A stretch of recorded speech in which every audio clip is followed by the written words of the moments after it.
keep it a secret. Why didn't you tell the world, eh?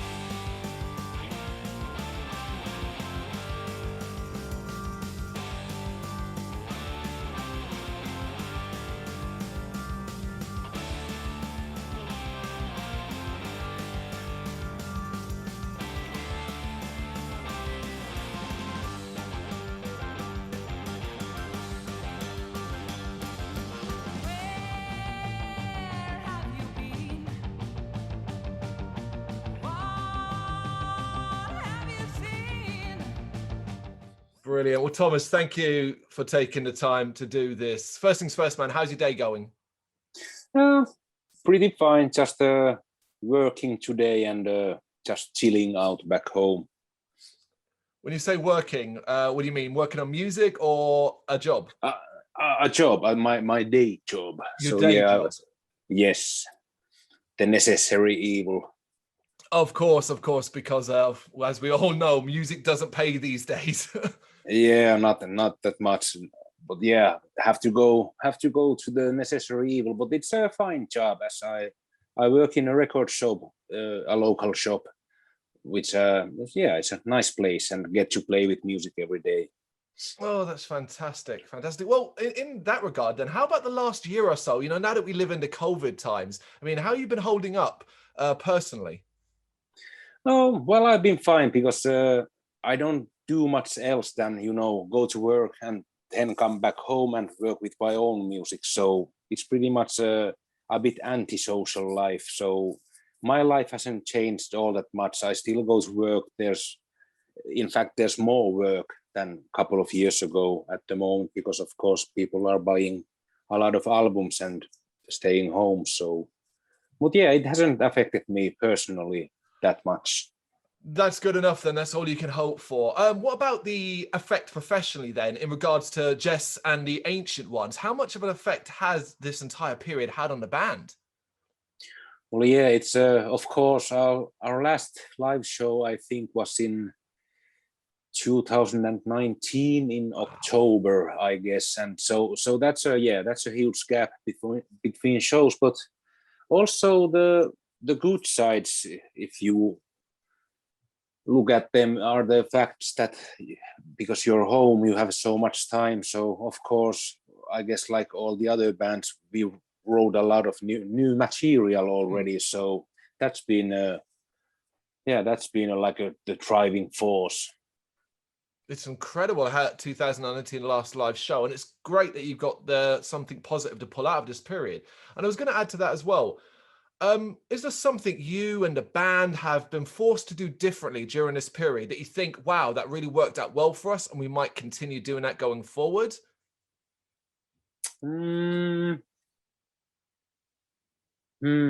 Well, of course, I like to have we haven't had like a big pause in a long time. So this time away, not doing shows and not being on the road has kind of lit the flame for the idea that you should once in a while have a decent break from everything and just concentrate to write material.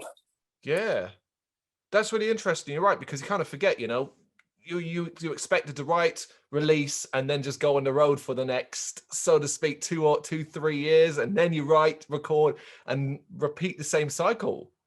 Yeah, and it's always when you're writing new material, and then there's these breaks in the process, which are if you book live shows with together with the writing process. So it's always kind of the live show takes the attention for a really long time, and you cannot concentrate. It's not easy to find the right mindset to continue what you were doing. That makes sense, yeah, because you've effectively lost focus, I suppose. You were focused on this, and then you had to go live. Yes, that's it. Lost focus. Yeah, that's the word. Do you miss live though? Are you missing it? Are you kind of hungry now, particularly at this period, the new album? Are you kind of hungry to get out there? Yeah, for sure. It would be nice to whip out a few shows. That I miss the feeling when you play before your amp is blowing from your back, and you can you feel the pressure of music when playing live. You kind of feel all the decibels, and I love that feeling. But also, of course, it's nice to perform killer stuff for killer crowds. So it's it's definitely, when the next show, whenever it will be, truly a blast. Yeah, spectacular is the word, isn't it? Congratulations on the release of your brand new album, Vertigo, out now via Svart Records. It's been a few days. How have you found the reaction to it so far? Have you been looking at that? Yeah, I've seen a few reviews, which our manager sent me through WhatsApp, and I read them through, and it was nice, interesting points and interesting opinions, and it's always really interesting to see how people hear and how they transcribe it, what they hear. So it's been interesting, and I've been a bit surprising. I've noticed that many have liked the a bit easier song, The World Paranormal. So it's nice because it's also one of my favorites. Okay. I mean, have you noticed as well an increase in first-time listeners this time round, more than ever before? Yeah, now that you mention, perhaps. Yeah, because it seems like there's a fair bit more buzz around you on this release than ever before. And I was trying to pick your brains about, why do you think that is? What's different this time round with Jess and the Ancient Ones that seems to have caught the imagination, particularly, say, in a country like here, the UK, where there's a lot more noise about this release? I'm not sure. I was wondering it about myself too, because I kind of, how do you say, I kind of had no expectations of any kind. I just thought that the album will come out and the business as usual, few shows and blah blah blah. But I don't know. It's weird. I don't know why the buzz is much bigger than I truly expected. And also everyone else in the band is also a bit dazzled. Why now, or what now? Why with Vertigo? But of course we'll take it. Yeah, no complaints there. Absolutely. Yeah. One of the more interesting things kind of about Vertigo that I guess almost goes under the radar unless you read up about it beforehand is that you've spoken about the Horse and the Other Weird Tales and Vertigo kind of being like brother and sister in a way. Was this something that you kind of always planned, or was it just like natural and then you were kind of like, oh wow, these two kind of go together? Yeah, kind of natural, because I remember almost straight after we finished recording The Horse and the Other Weird Tales, we straightly continued to write new material, which then came out pretty fast. And they are the songs which are on this album, of course. And they feel for me like, if you'd say, like two passengers from the same train, but they leave on a different station, kind of like this. So they continue from where the other one ended, like in a really short time period. So I think they also come from the same mindset and kind of from the same subconscious source, which have been the status quo at the moment. Right. I think that's fair as well, because, while that statement intrigues, it's certainly not to suggest that Vertigo is part two of some sort of concept or something like that. It's not the case at all. No, not in that sense, no, yeah. No. And it's interesting as well, like the album Vertigo was recorded some time ago in late 2019, if I'm correct? Yes. So it was, go on, sorry. Yeah, it was, October 2019. So is it strange for you to be effectively presenting something that for you is old, but for us, the fan base and anyone that listens to music is brand new? Is that a strange feeling for you? Yeah, definitely. It's because of course for us it's like yesterday's news, and we've heard it so many times in the mixing and mastering stage that it kind of pours out from your ears already. So you've heard it like I don't know, maybe hundreds of times or something like that. So it's like, oh my God. But yeah, but of course I know it's new for others. So, but it's weird in a sense because, like I said, we already have a lot of new material which is going yet in a bit different direction, and then you just hear like the wow factor from the previous album, which is a bit different that where you're going now. So, oh damn, should we cancel? Oh, I see. Yeah, I understand where you're coming from on that. But it's, we when we speak to bands and artists who have recorded something way before the COVID times, for example, and then it got delayed because of said issues or whatever reason, they often say the build up to the release and the subsequent release kind of freshens it up for them. For you, when was the last time you listened to Vertigo yourself? Well, in fact, last Friday, from a long time, we had not like a band meeting, but we met in our bass player's apartment because earlier last week we got our own signature beer, our own brand of American pale ale from a local brewery. So we were drinking our own beers and listening to Vertigo for one last time, so to say. Your own beer, okay. Is this available to buy? Yeah, it's in Finland only, I think, in the moment. But I think you can order it from the brewery's website. I'm not sure how the law goes in Finland to how can you order it. But yeah, you can have it here from the brewery or from the local market really soon. Probably an obvious question, but is it nice? Yeah, it's like I said, it's an American pale ale with like a ginger pale ale. So there's this hint of ginger in it. Okay, that's interesting. But it's not really sweet like the all other ginger beers. It's not like really sweet, but more like the brewer master said, it's more like white wine-ish or something like that. So, but yeah, it's left for the drinker to decide. Of course, and to be honest, man, a unique beer for a unique band, and we love to pigeonhole our bands, but to put you in a genre is not simple. You go under garage rock, psychedelia, doom, occult rock, soulful 60s vibes. There's so many elements to you guys. Now, it's interesting you talked just before about what you might be doing going forward when you suggested experimentation. And it's something that kind of comes across when you listen to your whole body of work, that you like to experiment. Is that true? Are you constantly striving to change every release? Yeah, it's I really like going forward all the time, and I don't even though I might know which would be the winning formula or how to say it, but it's not like interesting to just belt it out and just make it same from the. It's I always want to experiment, and also the other members, they like to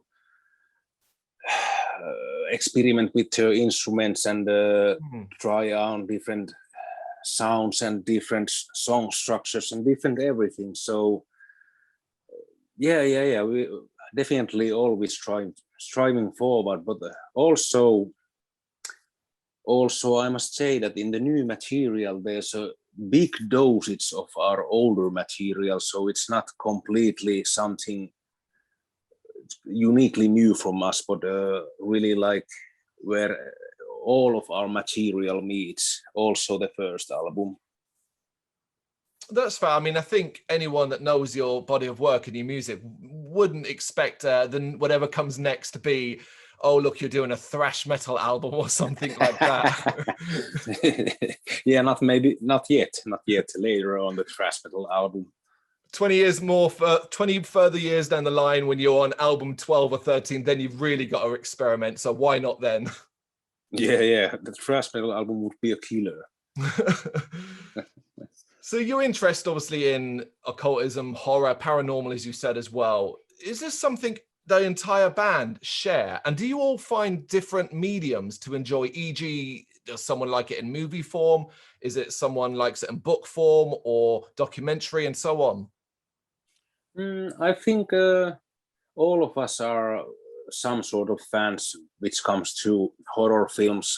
Not the biggest fans, everyone else, but I have a keen interest in like horror movies and all the things that go bump in the night and all the paranormal things and all the eerie stories and all the weird radio signals and science fiction and old school H.P. Lovecraft or Conan Doyle or stories of Conan and stuff like this, and but also horror movies also. And it started for me, I was maybe 6 years old or 5 years old when I saw my first these old Dracula movies with Bela Lugosi or so forth. So it was really fucking scary as a child, and it really stick to me. And I, from a really early age, was really fascinated by werewolves and the devil in the woods, and always this kind of like satanic horror was my thing growing up. But it's also then later on got more, should I say, got a more philosophical side to it later on, and I started researching different writers, reading Castaneda and reading the Paradise Lost and reading just whatever I could get my hands on, and just reading and searching for similar mind views or anything that might click. And so I'm like your all-around man in all this kind of stuff that we also as a band reflect. But it's a great playground for a mindset like yours. You can just build it everything to your songs, and it's a wealth of inspiration to be found amongst that world. But I'm quite intrigued by, what about in the sort of modern horror vein? We're not just talking horror, so we're not just talking movies here, but rather, do you consistently head back to the past and say, as you talk about like 80s or hammer horror from the 60s and 70s and things like that, or are you interested in a lot of the horror we get in the modern day? I'm interested in all good horror and also the modern day horror, and I think there are some really good modern horror movies. Some of my friends disagree with me, but I really liked, for instance, the Hereditary. Oh, of course. I liked that, and The Witch was nice, and Midsommar was nice, and I think The Conjuring was also nice. All the parts, but still my all-time favorites lie somewhere in the past. Maybe some Dario Argento's Giallo movies or Deep Red or something like that would be my, or The Beyond. That's also great. With maybe the best ending in all movies ever. Strong statement, but it's hard to disagree. And those movies, it makes sense. You talked about enjoying psychological aspects, and all those movies, including the modern ones, have that touch of them. Yes, psychology. Yes, that's really, yes. It has to be pressing in that way. Makes you think. Yeah. Yeah, definitely, and yeah. Okay, well, Thomas, last one for you then. So, I mean, the plan for the remainder of 2021, I guess, are we just in a bit of a waiting game to see what happens worldwide and in your own country in regards to what you can do? Or is it just going to be, look, we'll work on music and when opportunity arises, we'll take it?